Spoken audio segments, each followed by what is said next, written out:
interviews, like one-on-one. I gave each person like 15, 20 minutes and talked to me. That day I was listening to them. I didn't teach anything. I didn't make any judgment about them. I just listened lovingly and kindly their stories. So those many people who practice with me, when they are sitting on meditation cushion, they are very happy. They are very peaceful and smiling and laughing, make jokes with me. Now I can see when they are doing one-on-one sitting with me, now they were so emotional. Some people are extremely angry and disappointed and crying. I saw all those difficulties coming out from their lives. So after I listened to their stories, I figured no matter what, we all human beings are carrying self-hatred and anger.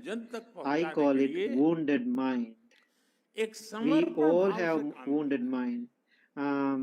Those people, they're smiling every day with me, but so many difficult stories going inside them we don't see. I think that's a good quality. We all can smile. It doesn't mean we don't have problems. I always smiling, but I have thousands of problems. But the good quality, I know how to smile. When I see people are smiling, I always feel so happy. That means they have possibility, and that means they have Buddha nature within. So then I felt so compassionate toward these beautiful human beings, my friends, my students.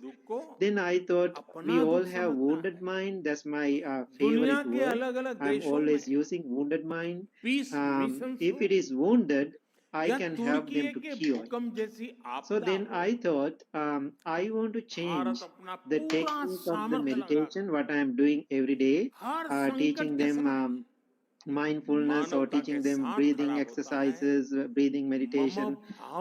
So one day, middle of nowhere, I changed my meditation technique to people. Let's do loving kindness, compassion meditation.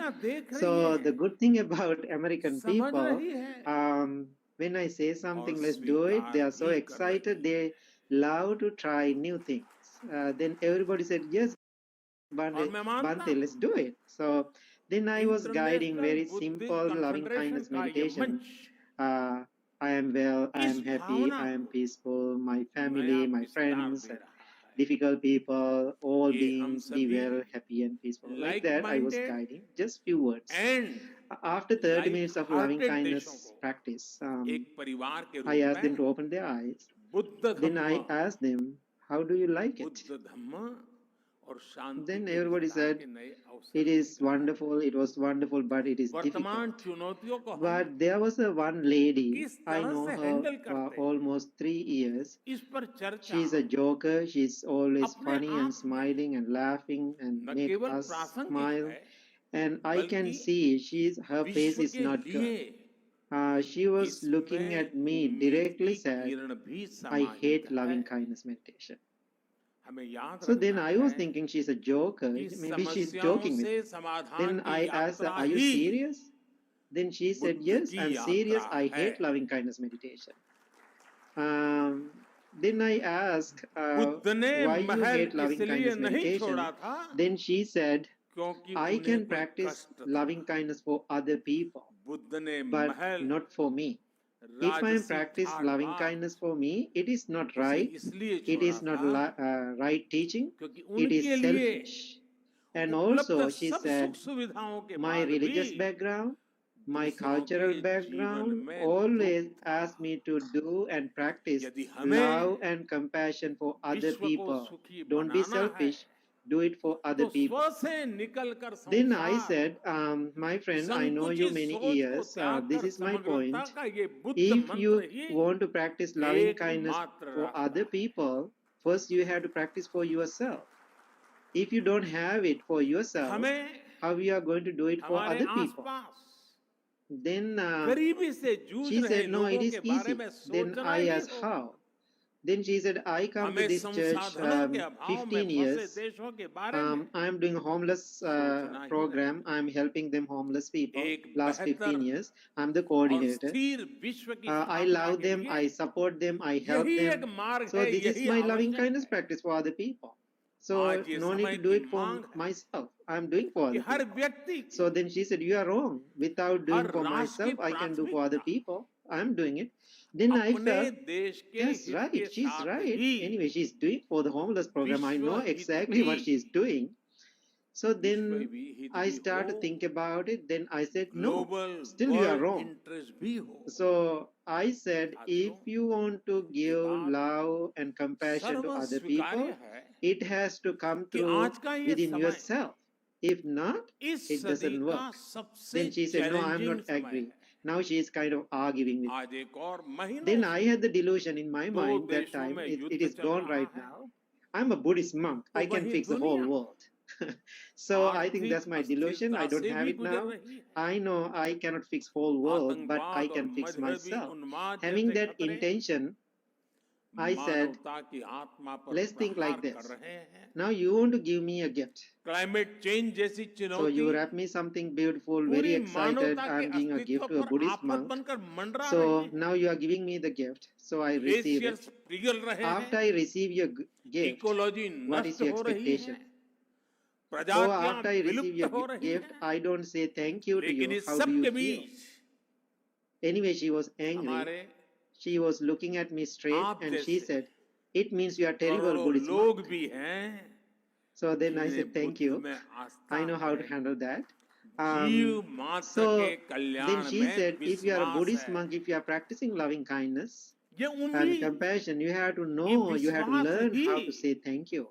I said, yes, I totally understand. Then I asked her, did you give me this gift? And then she said, yes, that's why I spent my money. And then I asked, do you love me? Then she said, yes, that's why I'm giving this gift, because I really care about you. I said, if you really care about me, if you really love me, you can give me a 1 gift or 10 gift, it doesn't matter.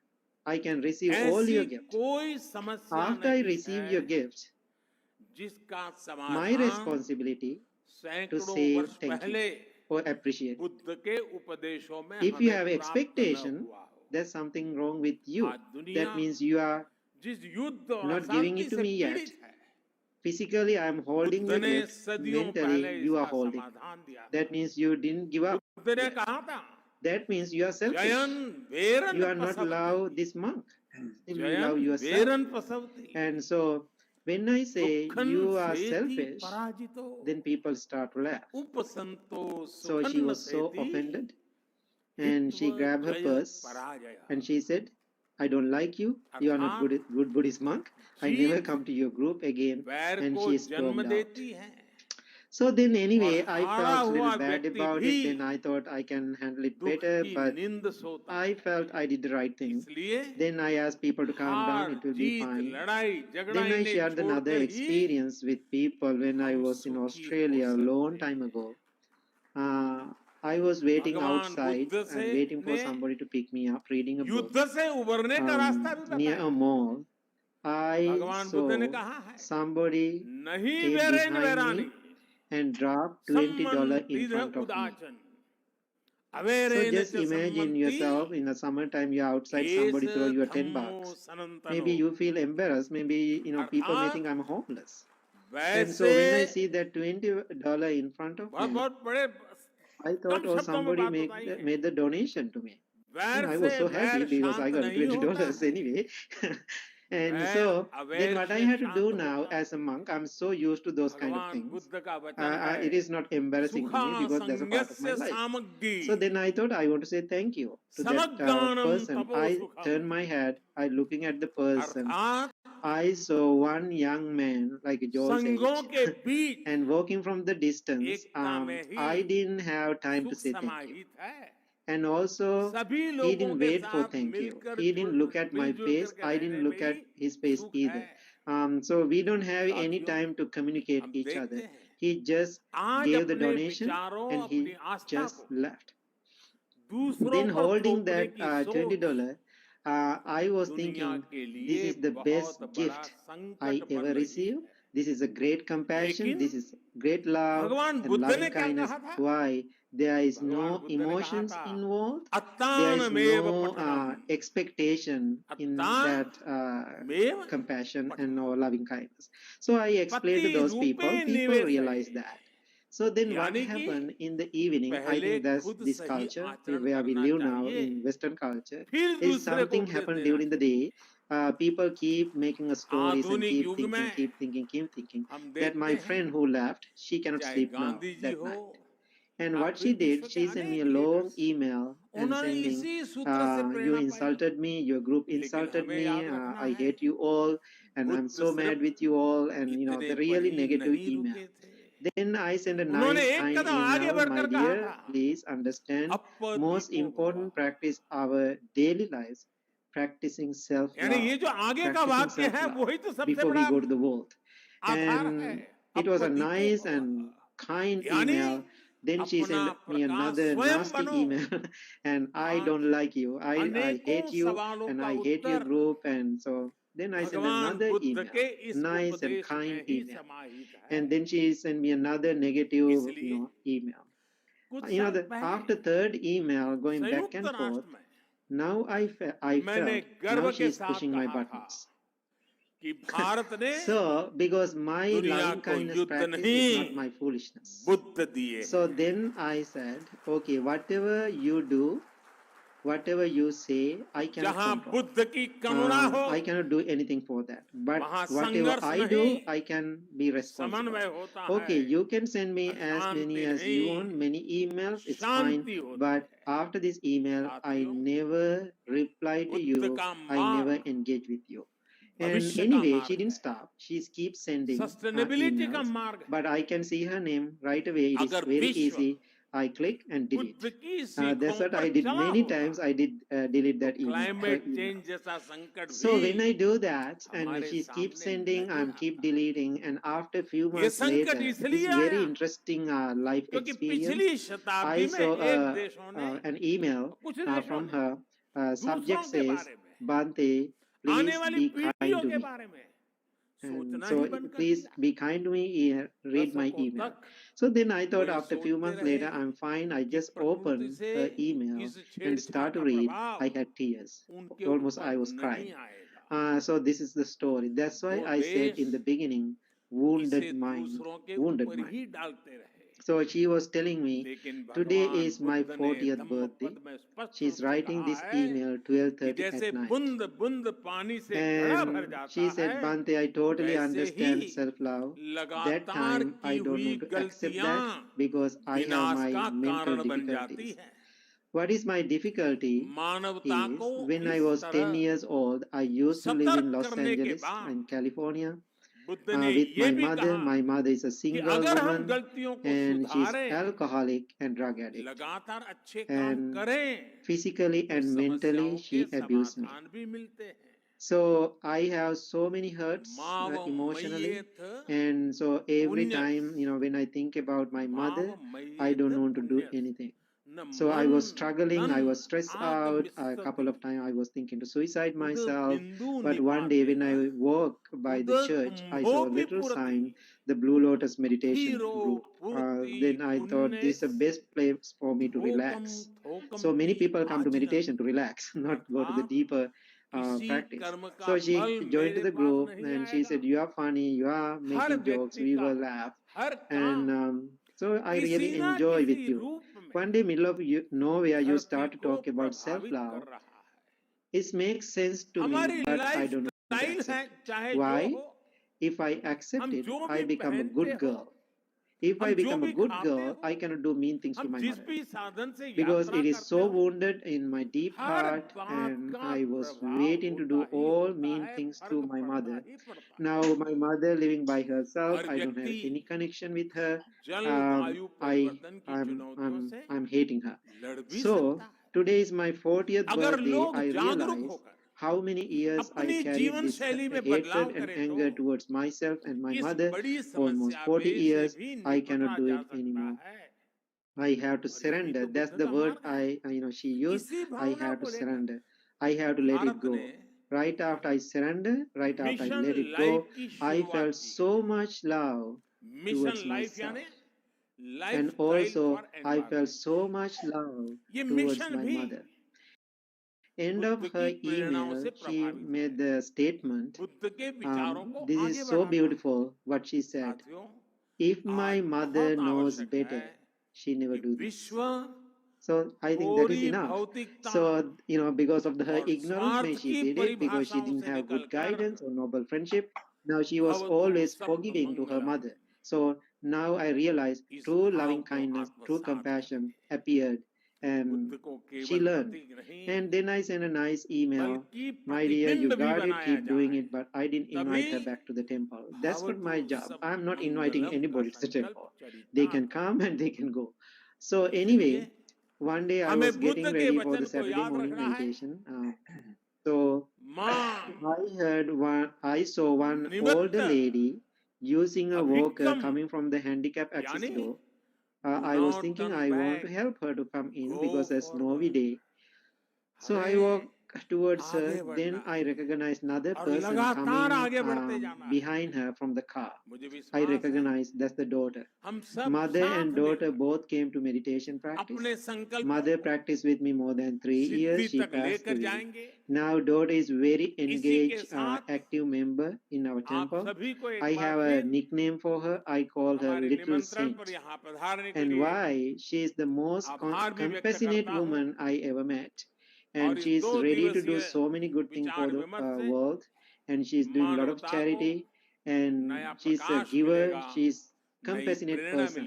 So my point, I know the world has burning issues, fighting, killing. In the beginning, Joy said, like that. We have so many problems. But the world is too big for me to focus. But outer world, what means external world is too big for us to focus, to take care. But our internal world, our own world is, enough. We can take care of it very easily if you have energy, if you have commitment for that. So my suggestion for people, before you go to the world to practice compassion and love, you have to start within yourself. If you don't start within yourself, very difficult for you to give it to the whole world. Why? Then you have expectation from those people. So now, I think you have to understand this word. This is very confusing word. What is love? What is love? People say here in the United States, this is my second language. I learned the language. It is so confusing to me sometimes. People say, I love you. I love my mom. I love my dad. I love my brothers and sisters. I love ice cream. I love dog.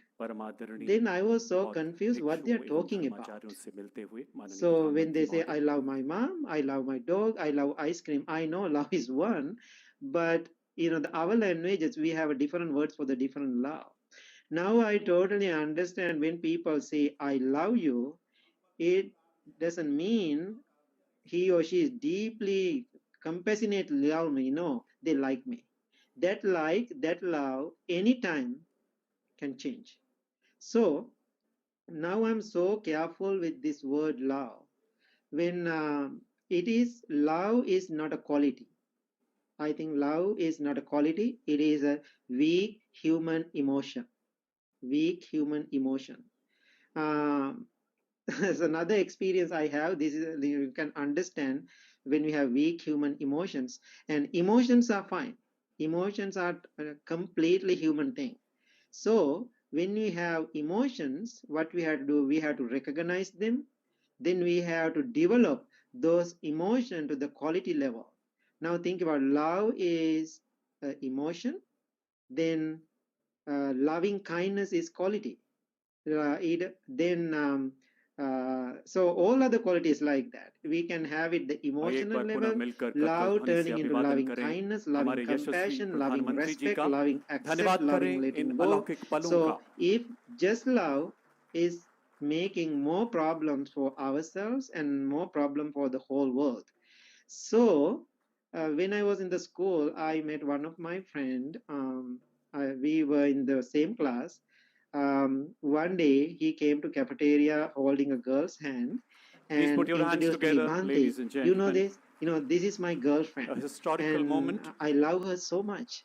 I said, congratulations, how beautiful. And young couple, how they are behaving in that age.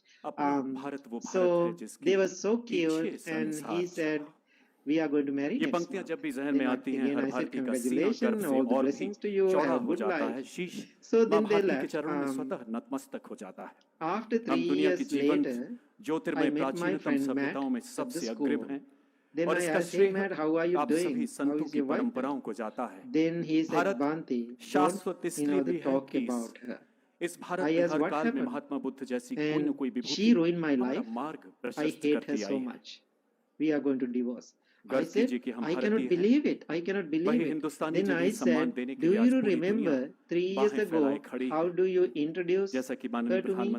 And he said, no, I cannot remember. I said, you said to me, I love her so much, I'm going to marry her.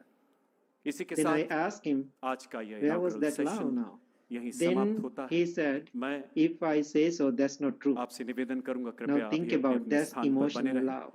In that day, when they are behaving like a cute couple, hugging, kissing each other in front of me, I was thinking, I want to have a girlfriend too. Not just kidding.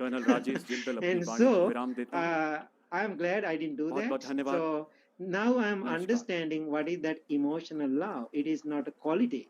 So now many people in my community, when I travel around the world, I know truly people love me, care about me. Sometimes people call me and email me, especially when they call and people say, oh, Bhante, you did a great job and I love you so much. Then my response is, me too. That's my response. When people say, I love you, I say, me too. Because if I truly love myself, it is much easier for me to love others. So now, my point today, if you truly want to love and practice compassion for the world, and start within yourself. So you have to heal your wounded mind before you heal whole world.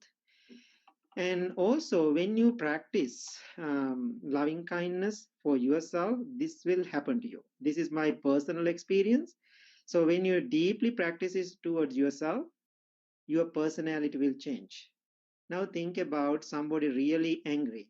Do we like that person? No, not at all. Do we say, oh, you look beautiful? We don't say that. We say, you look like a demon. We don't like angry people. So when somebody is loving and compassionate and smiling, always people love that person. Always people want to make a connection with that person. So that means when you practice it, our personality will change. So when you practice it, that energy, that loving energy come to your hands. Then you can use your palms, your hands to heal other people. Then that energy come to your eyes. When you are looking at one person, then you can heal that person. Then that energy come to your words. When you say something, it will be healing to other people. So when you're chanting, it will blessing for somebody else. So your smile, your talk, your speech, your action, and your touch, everything turning into healing energy. So what I'm suggesting you now today for all of you listening to this, the talk, and forget about the world. In your spiritual journey, you have to be selfish. If you want to make this world better, first thing you have to do, you have to be selfish. The person I am talking about in the spiritual journey, not your everyday life, spiritual journey, if you are really taking care of yourself, in a great level, you can taking care of whole world. And I have so much to explain, but this is not the time. I think this is enough. So again, summary of this talk. World is too big for us. There are so many world burning issues, and don't engage with them emotionally. It means you are not helping the world. You are adding more fuel into it. If you see all the burning issues in the world, you can try your best to help people. And more than that, first you have to find that inner peace, inner compassion, loving kindness within you. Then you can effect that energy to create and make peace in the whole world. The best example for that Buddha. After 2600 years later, even online, we are talking about this teaching because of Buddha's compassion and love, what he found in his mind. And think about like a Hitler. When people think about Hitler, still people get mad with him. So whatever he did, whatever he left in the world, still is affecting to the people in negative ways. So that means you are the Buddha, you are the world, you have the power, you have the strength, and think about, see that Buddha nature within and practice and find it and then serve to the world. Thank you so much for inviting me. Thank you. Namaste. Thank you so much, Mate. You're absolutely right. I think one of the hardest things for anybody is to have self-compassion and self-love. So that's definitely one of the important practices we all have to practice by. Last but not least, we have Richard Shankman for our final discussion. Richard? Thank you. Can you hear me okay? Yes, we can. Okay, good. Thank you. My screen is down, so I'm glad you can hear me, hopefully see me. So thank you for inviting me. I'm very happy to participate and be here with you all. And as I was reflecting on the topic, I'm remembering many times of sitting in meditation, practicing loving kindness and compassion, meditation, radiating goodwill and a sense of kindness and compassion for all beings. And then getting up from the meditation and going back out into my life and into the world and encountering actual beings and finding that it's not necessarily always so easy. That it's, of course, it's easy to feel loving kindness and compassion when that's how we feel. That's the state of mind that's arising in the moment.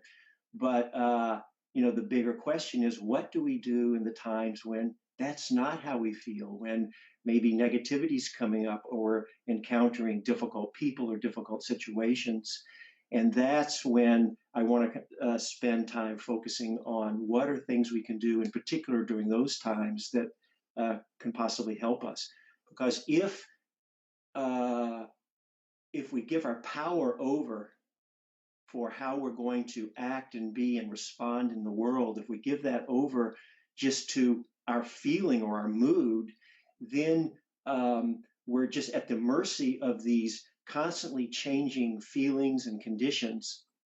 And so we want to find something more reliable. It's kind of really thinking of a reliable refuge or a lot more reliable place that we can come from in how we show up in life. And the first piece I want to spend a little time on that I think is so important is spending time reflecting on intention. I hope all of us, I think it's important for myself. Every day, as I start my day, I take, even if it's just a few moments, to reflect about intention in the broader sense from a Dharma perspective. What are the qualities that I want to cultivate in my life?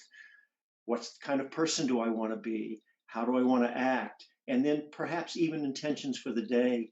And I find that's very helpful to keep my intentions alive. And it can be staying really in tune with our sincere, wholesome, I like to say beautiful, we could say our wholesome intentions, I think is a great support and ally, especially in the times when we really need that help in difficult situations. I don't know any of you, but I assume I feel confident that you would not participate in this webinar if you weren't drawn to Dharma practice and Dharma teachings, wanting to really bring them alive, to actualize them in your own life. So I feel confident that all of us want to live in a way that's less reactive and more wisely responsive in life, where we can be more mindful and present and awake, more kind and compassionate. All of these beautiful Dharma qualities that we want to cultivate. And so we may or may not be so conscious of these intentions that we carry with us in our lives. So making them conscious is really important. I often hear people say, well, what's with all of you Buddhists? You're always talking about suffering all the time. And it's true, there is a lot of emphasis put on, the Four Noble Truths are, the truth of suffering, its cause, that there's a cessation of suffering, and then there's the path, the Noble Eightfold Path leading to the end of suffering. And so if we want to liberate ourselves from our suffering, we need to understand our suffering. And how do you understand anything? It's by experience. Now, I'm not suggesting that we have to go out seeking suffering in order to experience it, to understand it. Not at all. I think we'll all have plenty of opportunities. It will find us. And when it does, we want to have the presence, the mindfulness to be able to not be caught in it and automatically habitually reactive, but being able to actually hopefully finding, this mindfulness gives us a space between what happens and then our response to it. And hopefully one of the important reasons for formal meditation practices, there's many ways and reasons that people practice, but one of the importance is to train our minds so we're not caught in reactivity so much and we're able to be more, I like to say more present, and that allows us then to be more wisely responsive in life rather than just habitually reactive. And so, of course, that's why some kind of formal training of our hearts and minds, I think, is so helpful and so supportive and so important. So I hope all of us can see the value of those kind of practices, regardless of the spiritual traditions, even within Buddhism. Of course, Buddhism is a big world, and so we're not all practicing in the same traditions, the same style of practices. But in some kind of formal training, I think is so important. And that will help us a lot, because everything that we're all talking about, that I'm going to talk about today, it depends on us being present and knowing what's happening. I define mindfulness in a very simple way. It's defined in many ways. I define it in a very simple way as just being not lost on automatic pilot. And I hope you all know what I mean when I say being on automatic pilot. Sometimes people will say to someone, "Oh, you lost your mindfulness. You went unconscious." But well, the person didn't. They weren't unconscious, but we know what they mean. They just got caught up in something. And so mindfulness means knowing what's happening in the present moment, rather than just being lost in it and just caught in the effect of what's happening. So we do the best we can with that. You can't be more present and awake in a given moment than you can. But the more we can train ourselves, I think it gives it that quality of wakeful presence comes through naturally more and more to permeate more of our lived experience. And so I think it gives us a much better chance to hopefully then meet any situation more skillfully. So that's the first piece. I have an aspiration, a very sincere aspiration, to live in a way in which my heart never closes off to any beings in any circumstances. And that's a sincere aspiration I have. And of course, I have lots of opportunities to see where more work needs to be done. And I think that's probably true for all of us, because by definition, until we have reached the end of this path of Dharma ourselves, until we, whichever words you like to use fully enlightened, liberated, whatever words you want to use, until we're like the Buddha ourselves. By definition, there are places of greed, hatred, and delusion in our minds. At least the potential, the seeds are there, waiting to sprout when the right causes and conditions arise. And it's not that we're doing anything wrong. I think this is part of being a human being. And that just right there is a place that's important for compassion for ourselves, knowing that all of us are sincere. We want to live and act in the world in a way that creates less suffering for ourselves and for others, and more happiness, more well-being, vibration. And we can be so hard on ourselves for all the times when we judge ourselves as falling short. But again, it's not that you're doing anything wrong. We all have these conditioned patterns. And one way you can think about Dharma practice is starting to shift the conditioned patterns of our minds, and then ultimately, I suppose you could say, to liberate ourselves from the conditioning, so that we're not at the effect of just the external forces that we all have to deal with on a day-to-day basis. So when difficulties arise, when you don't feel like being kind and compassionate, and when in fact, if there's a time when perhaps there's ill will in your mind or heart, I hope not too much, but it can happen, right? Or we're afraid, or we're worried, or angry. There's a challenging situation and it feels like it's too much for us, or a person is just too difficult. So the feeling may be the opposite of kindness and compassion. We may actually feel like, I really want to tell this person, or I want to really let them have it, right? And if we follow the force of that, which can be very strong, the energy can be very strong, it can lead us to act in ways that cause a lot of suffering for ourselves and for others, and can lead us to have a lot of regret then if those times happen. Of course, we have to then clean up the situation the best we can, and hopefully we haven't acted in a way that's beyond repair, but that certainly we know in the world those kind of situations can happen. So that is a time when going back to intention can really help us. It's like driving a stake into the ground that's really solid, and when something is pulling us in a different direction, we can hold on. It's like a touchstone. We can hold on to that in strong intention. And so then so I just said earlier that I have an aspiration to live in a way that my heart never closes off to any beings. So if a difficult feeling comes up, right? If a feeling of ill will comes up in my mind, I know what my intention is. And so then I don't have to go with it just because that's the feeling, or it's just like, I don't want to. Even for this person, well, what's my aspiration? Well, it's not to close off my heart to any beings. I guess that includes this person too. Even if I'm not feeling that kind about it, I remember, yes, okay, this is a time for practice, and it's an opportunity.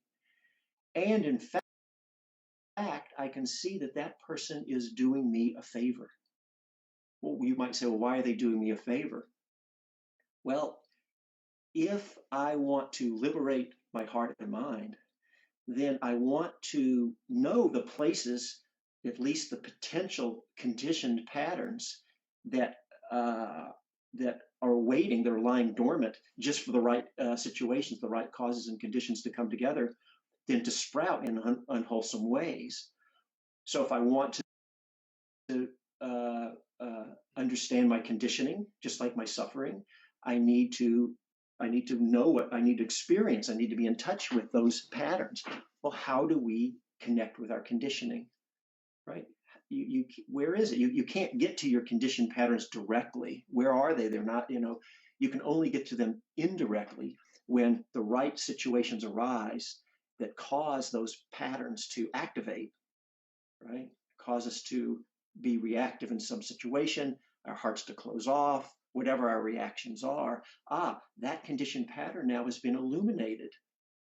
So rather than beating myself up, being hard on myself to see, oh, I'm terrible, I'm not this, I'm not a good Dharma practitioner, I have ill will, I can see that as an opportunity for learning and for growth, right? And to hold myself with some kindness. It's not saying that I don't want to shift in a different direction, but the beginning place is just to hold myself with interest, with a sense of investigation and inquiry. Okay, this is interesting here. Here's a situation. I have this aspiration, a beautiful aspiration, a very high aspiration. Here's a place where it's not so beautiful right now. What's the feeling right now? And so I can get interested in it, I can learn. So that difficult person, if I can start to see them, it's kind of a cliche that we sometimes will hear of seeing everything as your teacher. But I don't think we should be dismissive of that as a cliche. And it doesn't mean we don't take care of ourselves and we don't do what we need to do to handle the situation wisely. So we don't want to throw away, respond in any situation. And sometimes the actions we may need to take may feel quite fierce. I don't know, depending on the situation. So I'm not saying we have to stop taking care of ourselves or acting appropriately in situations. But I'm mostly talking here about the states of our inner state of our hearts and minds. Then from that perspective, we can see situations as our teacher. And then that person's actually doing us a favor. It may not feel like it. It may feel like they're just there to annoy us or bother us. They've actually done us a favor. They've unmasked a place that we hadn't seen of the potential for ill will, say. How are we going to work with that? So if we can see them as opportunities, I think that can go a long way to helping us. And so staying in touch with intention is just so, so important. One other thing I want to mention also is, and then I'll spend a little time offering a couple of specific concrete suggestions. But I think recognizing that we all have limitations. Perhaps the mind of a Buddha does not have limitations in what the Buddha could work with and be present with, and but for us, we recognize that we all can have our edges. I like to think of them, I call them our learning edges or our boundaries. And there are some situations that are going to be too much for us. During those times, if we have the luxury or the opportunity to step away from a situation, we may need to do that to bring the intensity down to a level with which we really are more able to work. Sometimes it's said, it's just, we say in almost all situations, from a Dharma perspective, just be present with what's happening. You'll hear that kind of language. And we do need to learn to deepen our ability to do that. But an image I like to use is that of a circle.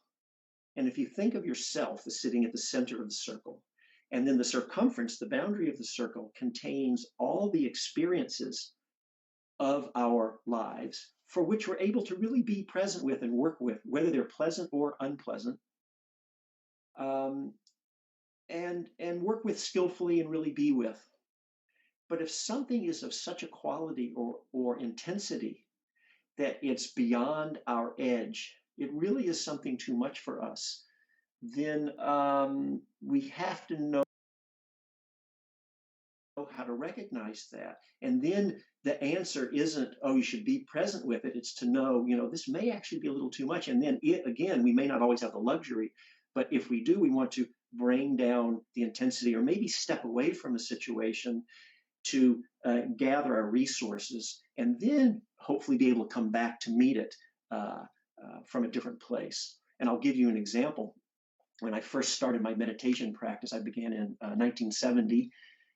I was 18 years old, and I was very naive and idealistic. And I remember I'd been meditating maybe only a year or two, and I went to the dentist to have a tooth cavity filled. And the dentist was going to give me the Novocaine to make the tooth numb. And I said, well, that's all right. Don't numb me up. I'm just going to just sit here and be present with all the experiences that arise and pass away as you drill the tooth. I don't know what he was thinking about me. And of course, it was way beyond what I could be with, And I actually did it. I had the whole tooth drilled and filled without any Novocaine.